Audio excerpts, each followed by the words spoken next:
好啦，而家我哋就試下用 Mastery Learning 咧去教授下咧呢一個 Application of Trigonometry 呢個 unit 嘅。咁入邊細分咧就係 Angle of Elevation and Depression。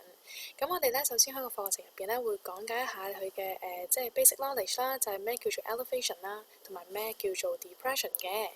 咁講完之後咧，咁我哋大致上咧都需要講一講咧呢個嘅 formula 啦，即係 involve 嘅 formula，例如sin cosine tangent 啦，由 sin cosine tangent 去揾啲角度同埋揾啲 length 嘅。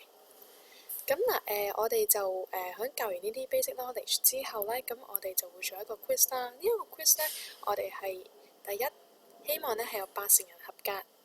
，20% 咧就會 fail 呢個 quiz 嘅。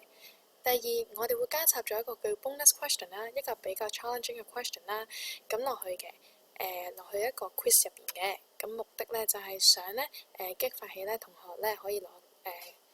bonus 嘅分數嘅。咁當呢個 quiz 完咗之後咧，我哋咧就會抽嗰20% 同學仔唔合格嘅同學咧，就會進行改正啦、自我訂正啦，之後就會嚟到呢個 requiz。咁咧會見到咧 requiz 同 quiz 咧，其實大致上係一樣嘅，係角度上面嘅分別啦，同埋可能係 length 上面嘅 difference 啦。咁而可能你會見到之前係由 GU 而家會變飛機啦，個人唔同咗，或者之前係 building 啦，而家變 tower，問嘅嘢都係差唔多嘅，用嘅 formula 都會係 cosine tangent 同埋 sin 嘅。